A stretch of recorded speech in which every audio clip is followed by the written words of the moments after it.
Okay. Let us start, sir. A study of ICT application and its impact on organization performance with reference to mass media sector in Nashik city हा माझा PhDचा विषय आहे. आणि ह्या विषयामध्ये ICTने फक्त ऑर्गनायझेशन परफॉर्मन्स वाढवला आहे का त्याची क्वालिटी देखील इम्प्रूव्ह झालेली आहे हे बघण्यासाठी आज आपण बोलणार आहोत लोकमतचे संपादक अभिजित कुलकर्णी सरांशी. Sir, thank you so much for giving such time. तर एक फक्त पहिला प्रश्न असा आहे की पूर्वीचा संपादक जेव्हा ICT नव्हता आणि आत्ताचा संपादक ह्याच्यामध्ये काय फरक झालेला आहे? तसं म्हटलं तर बरंच अंतर आहे. म्हणजे बेसिक काम जरी बदललं नसलं, बेसिक काम जरी तेच असलं आपलं, तरी ज्याला आपण म्हणतो की तुम्ही अपडेट राहणं किंवा बाकीच्या सगळ्या गोष्टी ज्या आहेत, जे वेगवेगळे टूल्स आपल्याला या निमित्ताने उपलब्ध झालेले आहेत, म्हणलं त्याच्याने माहितीचे सोर्स खूप वाढलेले आहेत. आपल्याकडे नॉलेज खूप पद्धतीचं येतं, इन्फॉर्मेशन खूप पद्धतीची येते. तर त्यावेळेसचे म्हणजे याच्या पूर्वीचे चॅलेंजेस ॲज अन एडिटर म्हणून किंवा जर्नलिस्ट म्हणून वेगळे होते, आत्ताचे वेगळे आहेत. पण बेसिक काम ज्याला म्हणतो ते बेसिक काम ते असलं तरी काम करण्याची पद्धत ज्याला आपण म्हणतो ती पद्धत बऱ्यापैकी बदललेली आहे या सगळ्या ह्याच्यामध्ये. पण म्हणजे आता ICT साधन म्हणजे असं online platform like Facebook, blogs ह्याच्यामधून संपादक म्हणून तुमची कार्यक्षमता काही फरक पडला आहे का त्याच्याने? आता कसं होतं, अनेक नवे विषय म्हणजे समजा आपण जर का बघितलं तर संपादकांना किंवा जे आपल्या प्रोफेशनमध्ये या लोकांना कायम अपडेट राहायला लागतं. तर ज्याला आपण म्हणतो ना अपडेटिंग, म्हणजे इवन ग्लोबल लेवलपासून लोकल लेवलपर्यंत. तर अपडेट तुम्ही खूप फास्ट होता याच्यातनं. जगात वेगवेगळे ट्रेंड्स काय चालू आहेत किंवा आता कुठल्या याच्यावरला काय लोकांचे फीडबॅक आहेत हे जर का आपल्याला बघायचं असेल तर मला असं वाटतं की याचा सगळ्याचा खूप उपयोग होतो. फक्त त्याच्यावर जे मतमतांतरं येतात ती एकदा बऱ्याचदा तपासून घ्यायला लागतात. अनेक त्याच्यात काय फेक पोस्टचा किंवा तुमची मतं बनवण्यासाठी जे काही अनेक पेड हे असतात, अल्गोरिदम्स सेट केलेले असतात, त्याचा तो चॅलेंज आहे. तर ते फक्त आपल्याला ते म्हणजे ज्याला आपण म्हणतो ना की इन्फॉर्मेशनची खिडकी म्हणून त्याच्याकडे बघायला हरकत नाही असं मला वाटतं. की आपण तुम्ही बघा, निरीक्षण करा, पण शेवटी तुम्हाला तुमच्या पेपरमध्ये छापण्यासाठी किंवा तुम्हाला ऑथेंटिक मीडिया म्हणून, मेनस्ट्रीम मीडिया म्हणून ते लोकांपुढे मांडण्यापूर्वी आपल्याला जी खातरजमा करून घ्यायला लागते आणि त्याच्यात कुठलाही बायसपणा न ठेवता आपल्याला आपलं वेआउट काढायला लागतो. मग आता जेव्हा गुणवत्ता सुधारण्यासाठी आपण म्हणजे ICT साधन म्हणजे कसं इंग्लिशसाठी आपण ग्रामरली यूज करतो, आता AI पण चांगलं मराठी द्यायला लागलेलं आहे. सो जेव्हा संपादकीय याच्यातनं जेव्हा खूप हे असतो, पसारा असतो बातम्यांचा, अशा वेळेस तुम्ही यांचा सपोर्ट घेतात का? हो, म्हणजे तर भरपूर ऑर्गनायझेशन्समध्ये ज्या मेनस्ट्रीमच्या ऑर्गनायझेशन्स आहेत सगळ्या, तर त्यांनी तर आता AI अपरिहार्य आहे. जसं आपण एकाही बघितलं की कम्प्युटर आला, नंतर मोबाईल आला, नंतर सोशल मीडिया आला, तसं आता तुम्ही AIला टाळू तर शकत नाही. विशेषतः माध्यमांच्या जगात आपण टाळूच शकत नाही AIला. कुठल्याच गेल्या मला असं वाटतं या 2-3 वर्षात तर AI सर्वव्यापी होऊन आत्ताच होतोय, तो सर्वव्यापी होऊन जाईल. तर या सगळ्या ह्याच्यात उपयोग असा होतो की जे खूप आपण आता तू एकदम व्यवस्थित प्रश्न विचारला की खूपदा कॉपी नीट लिहिलेली नसते, तर ती रिराईट करायला, आता आपण त्याला रिराईट म्हटलं तो बऱ्याचदा आपल्याला खूप चांगली कॉपी करून देतो. किंवा आपण त्याला काही मुद्दे दिले तर तो आपल्याला कॉपी पण बनवून देतो. म्हणजे बेसिक मुद्दे जर का आपण दिले तर समजा असा आम्ही मध्यंतरी एक प्रयोग केला होता आमच्या लेवलला की एका आपल्या नॅशनल लेवलच्या नेत्याचं एक स्पीच चालू होतं TVवर. तर आम्ही त्यातले मुद्दे घेतले आणि स्पीच झाल्यावर आता आमचा जो रिपोर्टर होता तो समजा येऊन त्यांनी बातमी करेपर्यंत त्याला तो फील्डवरनं मुळात ऑफिसला यायला त्याला अर्धा-पाऊण तास, आल्यानंतर बातमी करायला परत तेवढाच वेळ, म्हणजे 1.5 तासाचा त्याला स्पॅन लागला असता. तर त्याच्याऐवजी त्याला आम्ही ते मुद्दे घेऊन ते थोडेसे त्याला प्रॉम्प्ट दिल्यानंतर त्यांनी बऱ्यापैकी सिमिलर बातमी जी आपण इंट्रो व्यवस्थित काढून येतो म्हणतो ती त्यांनी रिअल टाईममध्ये दिली. म्हणजे हा त्याचा उपयोग आहेच, नाही असं नाही. फक्त फॅक्ट चेकिंग जे आहे ते त्याला होणार नाही, त्याला ते जमत नाही. 5-6 रेफरन्सेस म्हणजे चुकले होते, म्हणजे काही ज्याला आपण म्हणतो की त्या एरर्स होत्या. पण म्हणजे त्याच्याने 70-80% काम तुमचं आत्ताच्या घडीला सिम्प्लिफाय व्हायला लागलेलं आहे. विशेषतः ट्रान्सलेशन जे आहे, पूर्वी जे PTIवरनं किंवा ज्या न्यूज एजन्सीजवरनं बातम्या येतात त्या इंग्लिशमध्ये, आजकाल हिंदीत पण चालू आहेत, पण मॅक्सिमम अजूनही कंटेंट इंग्लिशमध्ये येतो. त्याच्यासाठी पूर्ण एक डेस्क लागायचा. आता ट्रान्सलेशन डेस्क असेल आपला, पण तो याच्यासाठी फाईन ट्यून करण्यासाठी असेल पूर्ण. आणि वेळेची खूप मोठ्या प्रमाणावर बचत आहे. आणि जसं जसं तुम्ही त्याला जेवढं काम द्याल तेवढं त्याची पण तो ॲटोमॅटिकली इम्प्रूव्ह होतोय. कॉलेज तो डेव्हलप होतोय असा पण एक अनुभव आहे. त्याच्यामुळे तुमचं काम सोपं करायला, बेसिक काम जे आहे हो नेहमीचं रोजचं तुमचं जे काम आहे ते बेसिक काम सोपं करायला तर मला असं वाटतं एक नक्कीच महत्त्वाचं टूल ठरू शकेल. पण त्याचं ॲज अ टूल म्हणूनच आपण वापर केला पाहिजे. शेवटी तुमची ब्रेन, ह्युमन ब्रेन जो आहे, तुमची बुद्धी जी आहे तीच आपल्याला या ठिकाणी कामं येणार आहे. अप्लाय करायला आपल्याला तेच लागणार. मग सर याच्यामध्ये मुद्रित शोधक विभाग असतो तो पूर्ण रिप्लेस होईल का? नाही, पूर्ण रिप्लेस होईल असं नाही मी म्हणत. कारण शेवटी कसं आहे, प्रत्येक भाषेची एक वेगळी खासियत असते. प्रत्येक भाषेची एक वेगळा ज्याला आपण म्हणू की काय त्याचा एक वेगळे संदर्भ असतात. आता असे खूप शब्द आहेत की जे सारखे आहेत पण किंवा एकच शब्द आहे की जो आपण अनेक ठिकाणी वापरतो, जो अनेक अर्थाने वापरला जातो. तर त्या त्या कॉन्टेक्स्टमध्ये त्या त्या परिप्रेक्षात त्या त्या शब्दाचा अर्थही बदलतो. एक्झॅक्टली. तर ते करायला तिथे तो काय तो शब्दाला शब्द घेऊन वर्ड टू वर्ड तो देईल तिथे, पण तो शब्द तिथे चपखल बसतोय की नाही. आणि त्यानं तो लिहिलेला अनेक शब्द आपले असे असतात की ज्याला आपण म्हणतो की रस्व आदी आणि आदी. रस्वचा अर्थ वेगळा आहे, दीर्घचा अर्थ वेगळा आहे. तर तसं करायला त्याला ते उमरणं कठीण आहे. त्याच्यासाठी आपण असं होऊ शकतं की जे मुद्रित शोधन आहे किंवा ट्रान्सलेशन आहे, भाषांतर आहे, त्याच्यात मनुष्यबळ आपल्याला थोडं कमी लागू शकतं. पण तो पूर्ण, मला आत्ता तर घडीला असं वाटत नाही की तो पूर्णपणे मनुष्यबळ तिथून हटेल. कारण त्याच्यावर मॉनिटरिंग करायला, त्याच्यातलं जे काय आहे ते बघायला सत्सद्विवेक बुद्धी ज्याला आपण म्हणतो ती वापरून, आणि त्याच्यासाठी पूर्णपणे तो आपण ज्याला म्हणतो की माणूस विरहित ते काम होईल असं वाटत नाही मला. काम नक्कीच सोपं होईल. मनुष्यबळ एखाद्या वेळेस कमी होऊ शकतं मे बी, पण तरीही ज्याला आपण म्हणतो की तिथे माणसाचं काम लागणारच आहे. मग सर असं असतं की आजकाल रिपोर्टर्स लोकांना इतका वर्कलोड असतो की तुमच्याकडे ऑनलाईन तुमचं ॲप आहे, त्याच्यावरती पण त्यांना न्यूज अपडेट करावी लागत असेल का? तुमच्याकडे ह्यासाठी सेपरेट डिपार्टमेंट आहे सर? नाही, त्याच्यासाठी आमचं पूर्ण सेपरेट डिपार्टमेंट आहे. प्रिंटचं वेगळं आहे, ऑनलाईनचं वेगळं आहे, टी व्हीचं वेगळं आहे. त्याच्यामुळे पण कधी कधी असं होतं की एक्सचेंज एक ऑर्गनायझेशनमध्ये असताना आपल्याला एक्सचेंज करतो आपण. सर मग आता याच्यात असं होतं की जेव्हा वर्कलोड वाढतो आणि किंवा ऑनलाईनला न्यूज फटाफट अपलोड करायला लागतात, सो ड्युरिंग दॅट टाईम जेव्हा आपण म्हणतो नाही का की अगोदरच्या काळामध्ये रिपोर्टाज नावाचा प्रकार होता, तो भरपूर म्हणजे लोक त्याच्यासाठी खास वाचायचे, तर हल्ली त्याच्यामध्ये प्रमाण कमी झालं आहे का because of online giving too much content? असं म्हणता येईल आपल्याला. असं एक निरीक्षण पण आहे. कारण काय झालंय, हल्ली लॉंग फॉर्म वाचायचं लोकांना आता या स्क्रोलिंगमुळे आणि याच्यामुळे एवढं आपल्याला सुद्धा, आता एखादी आपल्याला क्लिप आली किंवा काही असेल तर ती 10-15 सेकंदाची असेल तरच आपण ओपन करतो. किंवा अगदी फार इम्पॉर्टंट सब्जेक्ट असेल आणि 2 मिनिटाची 1.5 मिनिटाचं असेल तरी आपल्याला आपले पेशन्स एवढे कमी झाले की आपणच ते 10 सेकंद परत पुढे करतो की अरे हे नाही. तर त्याच्यामुळे एवढं लॉंग फॉर्म वाचायला जो वाचक आहे, जो ज्याला आपण म्हणतो की जो क्वालिटीचा वाचक की ज्याला खरोखर बुद्धिजीवी आहे, तो वाचेल. तो 5-5 भराचे लेखही अजून वाचतो, मी स्वतः वाचतो.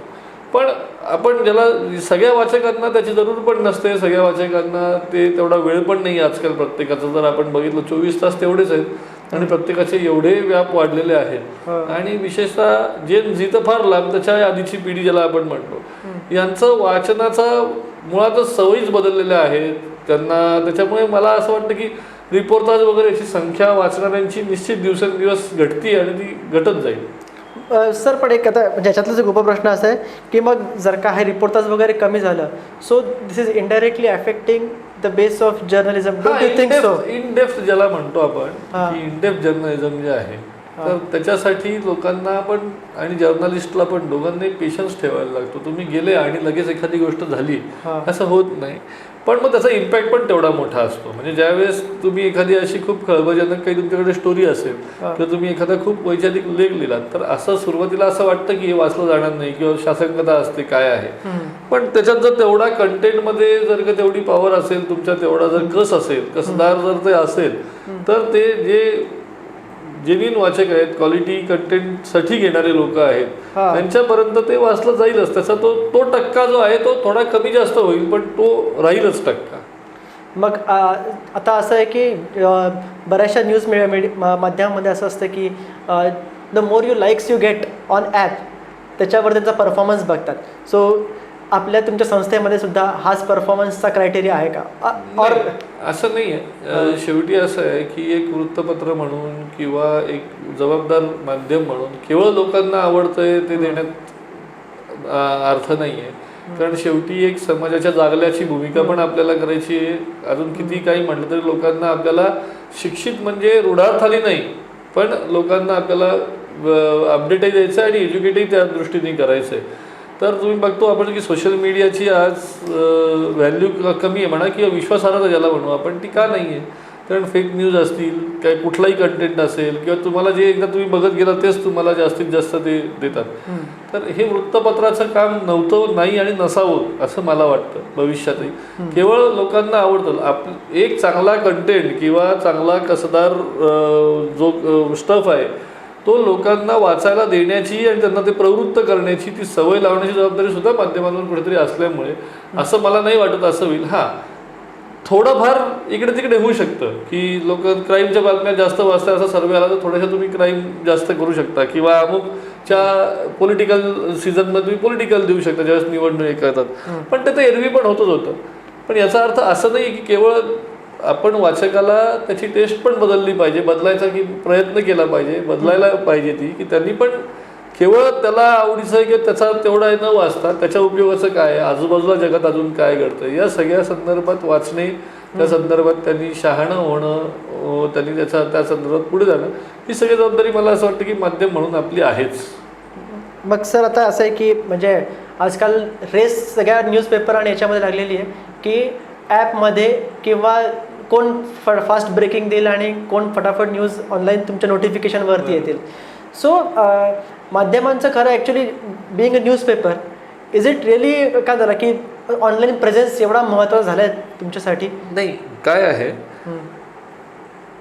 न्यूजपेपर जो आहे तो शेवटी न्यूजपेपरच आहे, तो सकाळी तुमच्याकडे येणार आहे दुसऱ्या दिवशी. त्याच्यामुळे दोन्ही गोष्टी, ॲडव्हान्टेज पण आहे, डिसॲडव्हान्टेज पण आहे. पहिले असं आहे की पहिले लोकांना असं वाटतं की आता पेपर बंद पडतील किंवा वृत्तपत्र बंद पडतील, पण तसं सुदैवाने झालं नाही. आपण बघितलं दिवसेंदिवस नंबर वाढतातच आहेत, आकडेही खपाचे वाढत आहेत. याचं कारण असं आहे की मुळात मगाशी मी जसं म्हटलं, सोशल मीडिया असो किंवा न्यू मीडिया असो, याच्यावरचा जो विश्वासार्हता जी आहे आपण ज्याला म्हणतो, तो विश्वासार्हता आजही लोकांचा विश्वास प्रिंटवर आहे. प्रिंट इज प्रूफ हे लोकांच्या मनावर फार ठसलेलं आहे, वाचकांच्या असलं. आणि आम्हाला आता समजा एखादी गोष्ट आत्ता घडली तर ऑनलाईन मीडियावाल्यांना किंवा सोशल मीडियावाल्यांना किंवा टी व्हीचं त्यांचं माध्यम असं आहे की त्यांना त्याची शहानिशा करायला त्यांना फार मर्यादा असतात, किंवा त्याच्यातलं दुसरी अँगल बघायला, 360 डिग्री अंश कोणातून त्याच्याकडे बघायला त्यांना फार मर्यादा. त्यांना ती रॅट रेसमध्ये की कोण पहिले ब्रेक करतं एवढाच त्यांचा गोल आहे. आज वृत्तपत्रांची एक्सक्लुसिव्ह ब्रेकिंग असतात त्या वेगळ्या आहेत, त्या असतातच, पण त्या ठेवू नये. आता समजा एखादी घटना इथे घडली, XYZ काही झालं, समजा मोर्चा निघाला त्याच्यावर दगडफेक झालं, त्याच्यावर तेवढंच येईल, पण मग आम्हाला पुढचे अजून 12-18 तास मिळणार आहेत की त्या गोष्टीवर काम करायला, की हे नेमकं का झालं, हे नेमकं दुसरी बाजू काय आहे याची, याला अजून पडद्यामागे काही घडामोडी घडल्या आहेत का, हे अमुक झालंय का, हे झालं किंवा हे वरवर दिसतं हे असंच आहे का, हे काही वेगळं आहे. म्हणजे अनेकदा आपण म्हणतो की कॅमेऱ्याची लेन्स, पण ती पण आजकाल खूप वेळेस फसवी असू शकते, सिलेक्टिव्ह असू शकते फसवीपेक्षा. तर ते आपण बघतो, म्हणजे कोणावर आपल्याला पर्टिक्युलर किंवा पर्सनली टीका टिप्पणी नाही करायची, पण हे सध्याच्या या सगळ्या ओघात होत आहे. तर ते आज पण तुम्ही बघितलं तर प्रिंट मीडियात ते फार निग्लिजिबल आहे किंवा फार कमी प्रमाणात असं मुद्दाम काहीतरी वेगळ्या व्ह्यूनी दाखवणं किंवा वेगळ्या ह्याच्यातनी तुम्ही व्ह्यूज वेगवेगळे मांडू शकता, मतमतांतर असू शकतात, पण बातमी जी आहे ती त्या पद्धतीने द्यायला पाहिजे. तो एक खूप मोठा ॲडव्हान्टेज आहे. आणि तेच मला असं वाटतं की तेच वृत्तपत्रांचं सर्वाधिक बलस्थान आहे की जो त्यांच्याकडे असणारा अवकाश आहे, अवधी आहे, वेळ आहे त्यांच्या हातात, की त्यांना अनेकदा असं होतं की अनेक सोशल मीडियावर काहीतरी असतं की अमुक आहे तमुक आहे, मग ते फेक आहे किंवा ते खोटं आहे, हे त्याच्यामध्ये त्यांची विश्वासार्हता शून्यावरच आहे असं जवळपास, असं आपण म्हणूयात. लोक दुसऱ्या दिवशी पेपर का वाचतात? अनेकदा तर असं होतं की एखादी मोठी घटना घडली वास्तविक, तर लोकांना कळलेली असते की अमुक अमुक झालंय, तरी दुसऱ्या दिवशी लोक आतुरतेने पेपर वाचतात. म्हणजे उलट ती माध्यमं काही वेळेस बऱ्याचदा जाहिरात पण करतात दुसऱ्या दिवशी पेपरची, असं मी म्हणतो की ऑनलाईनवर तुम्ही जो कंटेंट बघतायत लोकांना शेवटी तो विश्वासार्ह आहे का, त्याच्या पाठीमागे काय आहे, त्याच्या सराउंडिंग्स काय, हे सगळं बघण्यासाठी शेवटी पेपरच वाचायला लागतो लोकांना. त्याच्यामुळे तसं बघितलं तर या सगळ्या बदलत्या परिस्थितीत कुठे स्पर्धा राहणार आहे, कुठे एकमेकांना परस्पर पूरकता राहणार आहे, हे असं राहणारच आहे. पण आता एक असं आहे की जो सोशल मीडियाचा तो तुमचं सेक्शन असतं तुमच्या न्यूजपेपरमध्ये, ते खरं म्हणजे ते सेपरेट असतं ते म्हणजे त्यांच्या तर त्या न्यूजसाठी तुम्ही रिस्पॉन्सिबल असतात का? नाही, त्या न्यूजसाठी रिस्पॉन्सिबल असं नाही म्हणता येणार, पण बऱ्याचदा ते ताऊन सुलखून घ्यायला लागतं, बघून घ्यायला लागतं काय कसं आहे. आणि शेवटी एवढ्या रोज नंबर ऑफ न्यूज असतात की एखाद्या कुठेतरी याच्यात अजाणतेपणी एखाद्या कुठेतरी याच्यात 19-20 होऊ शकतं, नाही होऊ शकत असं काही नाही. पण त्याचं शून्यावर नाही म्हणणार मी, पण अगदी निग्लिजिबल प्रमाण न्यूजपेपरमध्ये आज पण बाकीच्या यांच्या हॅसल फॅसलमध्ये यांच्याकडनं अशा रोज 10 चुका होत असतील तर वृत्तपत्रात 10 दिवसातून एखादी चूक होत आहे. Yes sir. तर मग जेव्हा आता ऑनलाईनसाठी जेव्हा तुम्ही प्रेझेन्स म्हणून येतात कोणतेही वृत्तपत्र, सर त्याच्यामध्ये असं बरेचसं दिसतं की क्लिकबेट तंत्राचा वापर करतात to get more attention. So what is your perspective on this sir, की क्लिकबेट तंत्राचा वापर म्हणजे आता लेट्स टेक एन एक्झाम्पल की सारा तेंडुलकर आली आणि असं झालं, याच्या पुढे तुम्ही तो ब्लँक सोडतात आणि which creates a curiosity. How important it is when the newspaper is doing this. ते तसंच आहे की तुम्ही बघाल की ॲज अ न्यूजपेपर म्हणून असं नाही करतायत. आमची हेडिंग जास्तीत जास्त स्पष्ट असतात, शीर्षक मथळे जास्तीत जास्त स्पष्ट असतात, लोकांना यातून बोध होतो. पण हे जे आपलं मगाशी जे बोलणं झालं की हा जो स्क्रोलिंग आहे, ऑनलाईन मीडिया आहे, तर ह्याच्यात तुम्हाला एकतर तुमच्या स्क्रीनची खूप मोठी मर्यादा असते, तुम्हाला स्क्रीनची खूप मोठी मर्यादा आहे, तुम्हाला तो कंटेंट असाच द्यायला लागतो. आणि मग तुम्ही तेवढा फास्ट स्क्रोल करत असता की त्याच्यात तुम्हाला काहीतरी अँकर लागतो, काहीतरी तुम्हाला फिशिंग पॉईंट सारखं त्याला काहीतरी लागतं, तुम्हाला अट्रॅक्शन पॉईंट लागतं. मग ते करण्यासाठी आणि माझा जर इंटरेस्टच नाही, जसं तुम्ही उदाहरण दिलं एखाद्या समजा सेलिब्रिटीबद्दल आहे, माझा इंटरेस्ट तो पॉईंट नाही, मी वरच ढकलून देईल. पण मग ते ज्याचा इंटरेस्ट आहे त्याला तिथे अटेन्शन त्याचं क्रिएट करण्यासाठी जसं करण्यासाठी ते करायला लागतं. आणि आता एक असं आहे की जेव्हा नवीन मीडिया आता म्हणजे फॉर एक्झाम्पल तुमच्याकडे AI आलेलं आहे, सोशल मीडियाची तुम्ही एक नवीन टीम घेतलेली आहे, पत्रकारांना किंवा सोशल मीडिया सगळ्या एक्सपर्टला अपडेट करण्यासाठी किंवा तुमच्या अख्ख्या टीमलाच अपडेट करण्यासाठी असे काही ट्रेनिंग सेशन होत असतात का तुमच्याकडे? हो, रेग्युलर होतात, व्हायला पण पाहिजेत, कारण त्याच्यातनं आपण पण अपडेट होतो.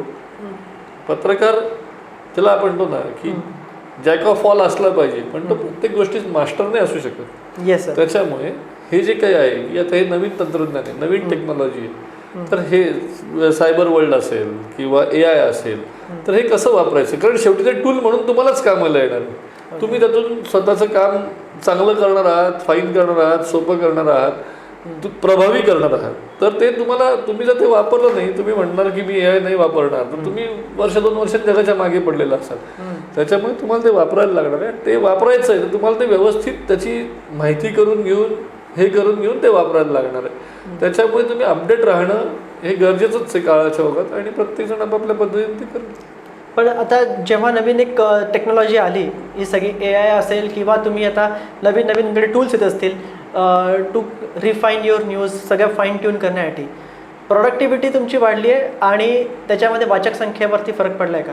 नाही, तसं म्हणजे वाचक संख्येचा त्याच्यात फार मला असं वाटतं की आपण त्याची ताळमेळ नाही घालू शकत. प्रोडक्टिव्हिटी वाढणार आहे. मी जसं म्हणलं ना की तुमची अनेक कामं जर सोपी होणार आहेत, तर तुमचं काम म्हणजे आयसिंग ऑन द केक हे जास्तीत जास्त तुम्हाला करायला लागेल. तुम्ही जास्तीत जास्त पुढे जाऊ शकता. तुम्ही पूर्वी तुम्हाला डेप्थमध्ये जेवढं जायला वाव नव्हता तेवढा तर तुम्ही जाऊ शकता, कारण बेसिक काम तुमचं सोपं होणार आहे. आणि ते जर झालं तर तो लॉंग इम्पॅक्ट असेल की मग तुम्ही जर ते सातत्याने त्याचं करून त्याच्या पुढचं देत गेले, नेक्स्ट लेवलला जात गेले, तर तुमचे वाचक वाढू शकतात, वाचक तुमच्याकडे आकृष्ट होऊ शकतात.